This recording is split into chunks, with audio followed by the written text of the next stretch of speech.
What's going on, guys? Today I'm going to be explaining all the basic parts of making a song through electronic devices, and I'm going to be connecting it to what we've learned in ESP. So let's get into it.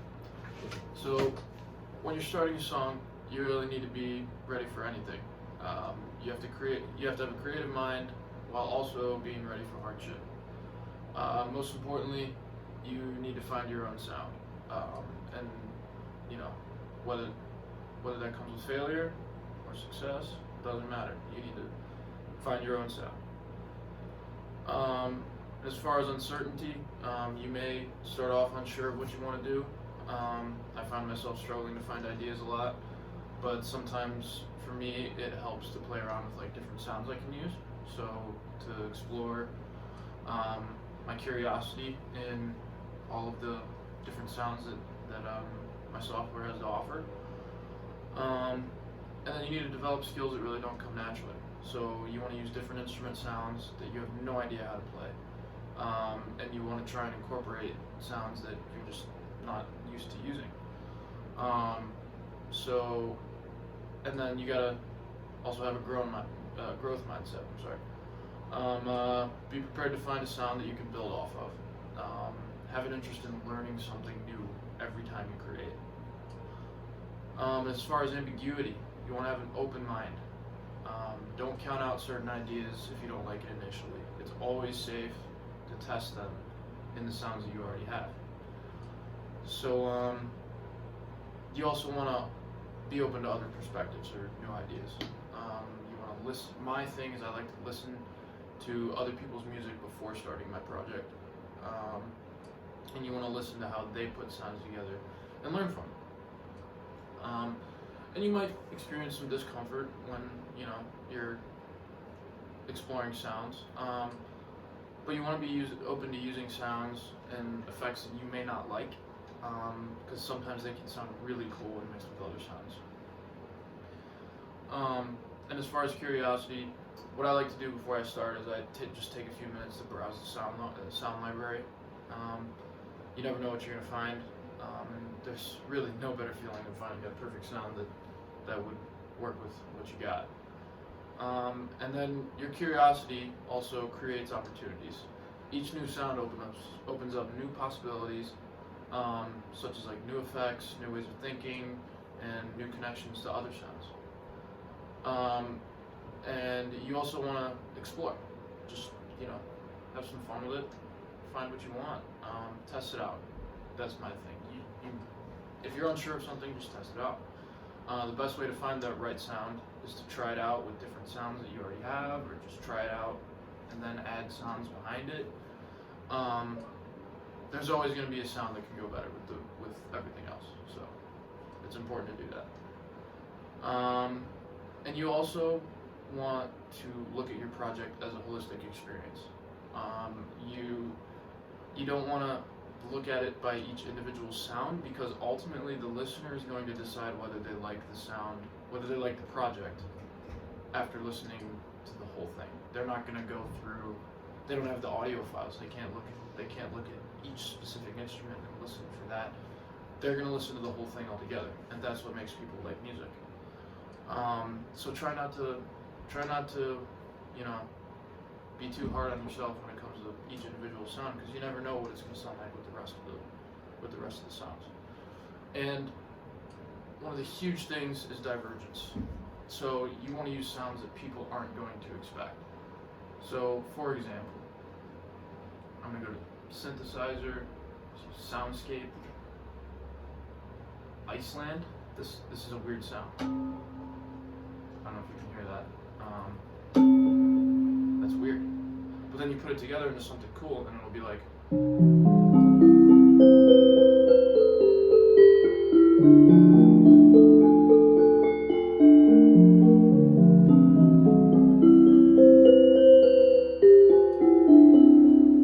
You never know what it's going to sound like. You put it into something really cool, you make a little melody out of it, and it sounds awesome. For example, look at Bohemian Rhapsody. Back then, it was rock and roll, and pop, like, you know, Madonna and Bowie and stuff. That was what was popular back then. Bohemian Rhapsody, Queen actually incorporated opera, classical music, and rock and roll into one absolute masterpiece. And, you know, in the beginning, the record label didn't want to release it because, number one, of all the divergence, and number two, the sheer length of it. It was, you know, no songs were 6 minutes long back then. That was like the first of its kind as far as rock and roll comes. And you want to have a large quantity of ideas. So going into it, you should have some predetermined variables, you know, such as tempo, key, and duration. You want to keep it, you know, at a pretty stable tempo. You don't want it to be too fast, too slow. But depending on what type of music you're making, that can vary. So yeah. And then you also want to push beyond conceptual limitations. Like I said about the Bohemian Rhapsody example, the record label thought it would flop because of how long it was, and look at it now. I don't think I know anyone that doesn't know the lyrics to Bohemian Rhapsody. But yeah, so along with that comes resilience. Hits are not made on the first try. You need to be able to accept critique and not quit when it doesn't work out. And you want to evaluate the benefits of failure and risk. Failure isn't always a bad thing. I think it's never a bad thing in this activity. You know, it shows you what not to do the next time and what you can do to improve. And as far as risks, it's always good to take them.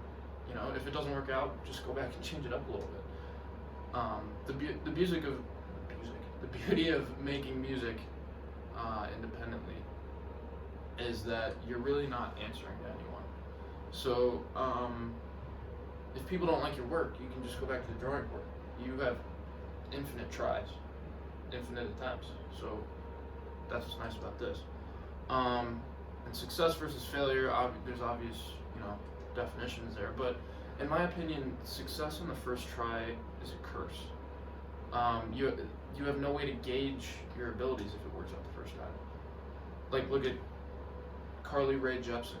Okay, she had a hit song called "Call Me Maybe" a few years ago, and that was her debut single. So it was one of the first things she ever put out, and no one's liked the song of hers since. She got it on her first try, but then never knew how to supplement that same energy. So it just doesn't work out for her anymore. And I guess the last thing you want to keep in mind is learn from your failures and keep pushing. You want to use your failures to motivate yourself to find that one sound that will blow the world away. So, going back over everything that we have talked about,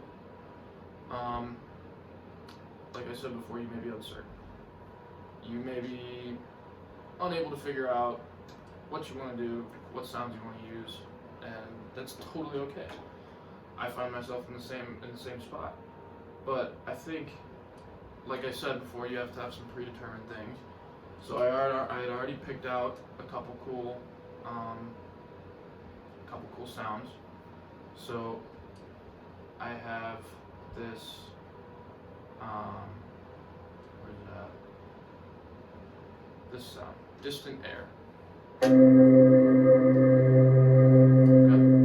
and it echoes. So we want to start recording. Use something divergent. 2, 3, 4.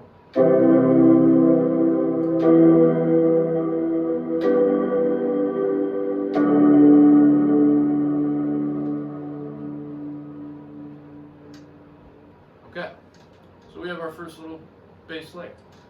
You want to go, and you know, obviously you want to listen to it. So, rewind it here.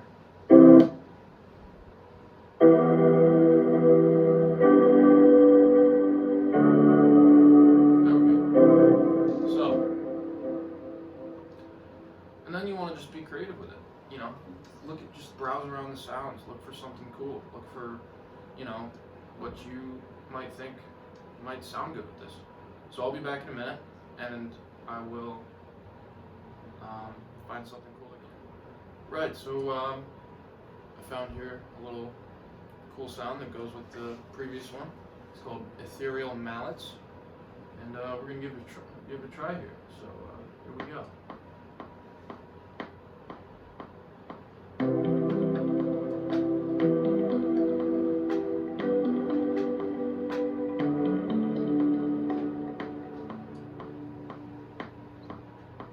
And there's that one. So next, we're gonna want to do a little bass, you know, because you need that little low tone for it to sound good. And so I'm gonna go find that, and I will be right back. Okay, so now I found a cool bass, because you know, bass is necessary because you just need that background, or else the song just doesn't sound good. So I got this going for me.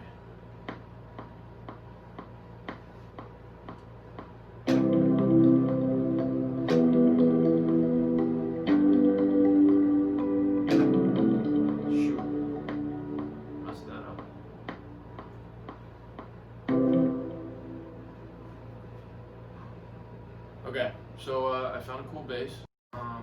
You know, you really need this bass, or else the song doesn't sound good. It needs that background. So we're gonna record this now. Here we go.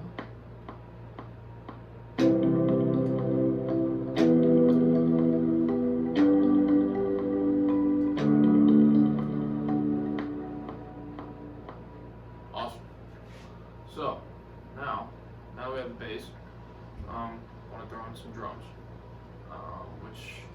which can take a little bit. So I'm gonna find a cool drum kit, and I'll be right back with you. All right, so I found a cool drum kit. I think it goes really well with these songs, with these sounds. So here we go.